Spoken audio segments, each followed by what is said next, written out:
Okay, so I don't usually do this, but I'm going to answer my own interaction question. Okay? Today, I'm going to answer my own interaction question. The kinds of people I find it difficult to do nice things for. There are two kinds of people I find it difficult to do nice things for.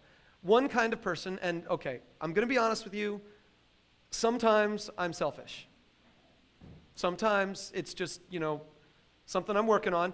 And so one of the kinds of people that I find it hard to be nice to is someone who owes me something. Like I've already done you a favor. I'm not going to do you another one until we reach some equity here, okay? I've already been nice to you. Yesterday, I was nice to you. Today, I'm not so sure. I've got that sense where if I know you haven't paid me back for something that I've done nice for you, it's hard for me to be nice to you a second time. The second category of person, and it's a sort of the other half of the coin that the first one would be on the front, this is on the back. The second kind of person is the person that I know is never going to be able to pay me back for anything. Usually it falls in the category of a person who has made repetitive, stupid decisions in their lives over and over and over and over again, and I have wanted to help them a number of times, and maybe I did help them a number of times, but I've come to the realization that they're just really that dumb. And they're not going to change. They're not going to get their act together anytime soon. And so I could do nice things for them until the day I die, and it's not going to really affect it. That's the other kind of person it's hard for me to be nice to. And I know you know what I'm talking about. I'll just lay this out in personal experience. It's because I've become cynical. I think I've become a little bit cynical and skeptical about people and their motives and stuff. I kind of feel like people are trying to take advantage of me. Back in Chicago, the first year I lived in Chicago, this is 2001, on September the 11th, 2001, there was that crazy thing on the news with the Twin Towers. And so I come into my office at about 10 o'clock. I'd been riveted in front of the television the whole time I was watching all this stuff. And so I made it in my office about 10 o'clock. And I'm just heavy and burdened and prayerful and trying to say, okay, what are we going to do as a church to sort of meet the needs of people spiritually and emotionally at this crazy time? And into the church comes this guy. I can't remember his name now, but he comes into the church. He comes to my office. He sits down across my desk, and he begins to tell me this crazy story. And he tells me this story about how he's been in the mob for his whole life. And I'm in Chicago, so anytime someone mentions the mob, I believe them. So he says that he's been in the mob his whole life, and just recently, he tells me this elaborate story of how he's been trying to get out, and how he had this Cadillac, and how they stole the Cadillac and riddled it with bullets, and how all these things happened in his life, and now he's realized the only thing he can do is just run away. And he has a friend in Arizona that he can get to, but he can't go to his bank because the mob is watching it, and he can't do anything else, so he's completely helpless, homeless, and he needs some help. And I'm like, I'm all heavy and burdened from the morning events, and I'm thinking, now's my chance to do something good, to do something nice. So I leave him in my office, and I go across the parking lot to where our little apartment was, and I go and I talk to my wife, and I say, okay, there's this dude, and he's trying to escape the mob, and I don't want to get too close to him because I'm afraid, but I'm thinking that I can help him somehow. And so I made a couple phone calls, and I found out that a train ticket to Arizona was $200. And there was a train station not too far from us. So I said to Jen, I think maybe we should give him $250 to get him on the train and to help him have a little cash when he gets to where he's going. And she says, well, I wouldn't do it, but you're a nicer guy than I sometimes. No, not really. Sorry, that was just wrong.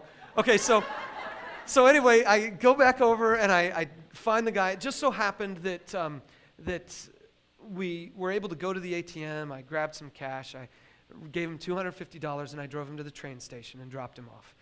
And I felt really good. I felt like I had really refreshed someone, like I had really helped them out, make a change in their life, get their act together.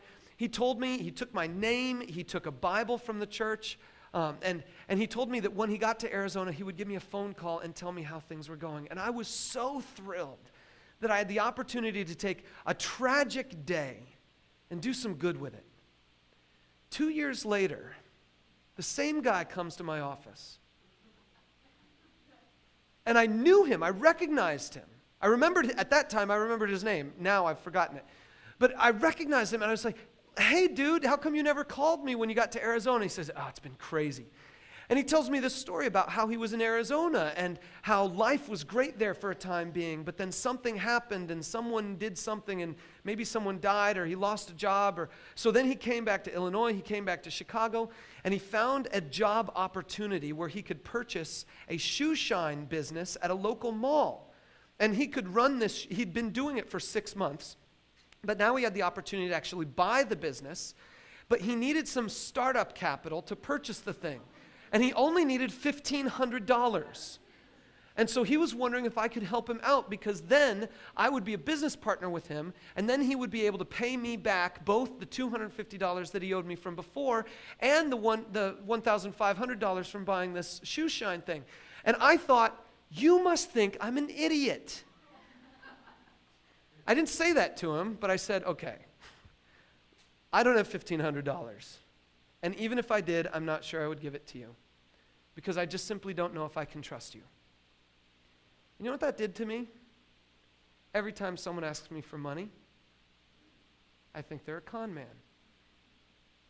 There's this guy who was standing on the side of the road, and there was one particular street near my apartment where this guy was, and every single day he would be at this street corner. He had a little paper cup in his hand, and his clothes were disheveled, and his mouth was kind of slobbery. And he would go like this, and he would just kind of shuffle. And he would mouth the word please, and he'd just go, please, please, please. And so he's kind of slobbery at the mouth, and unshaven, and had this little paper cup. And I felt for him so much. And one time I rolled down my window, and I gave him a little bit of just some change that I had. I was like, God bless you, man. And he took it, and about a month later, I saw him riding a bicycle down the street. He parked the bike, jumped off of it, ran to the street corner, and picked up his cup and started shuffling. And I thought, you've got to be kidding me. It's hard for me to do nice things for people when I think they're trying to get something from me, when they're trying to con me. You know what I mean? I don't think I'm the only one like this, but I've got a problem. And my biggest problem is that Jesus seems to think that my way of thinking is wrong. Jesus seems to think that my way of discriminating against people, who I will help and who I won't help, is wrong. I'll just show you a couple verses. I printed these on your note sheet here so you can see them. In Matthew 5, 43 through 48, it says this: "You've heard that it was said, love your neighbor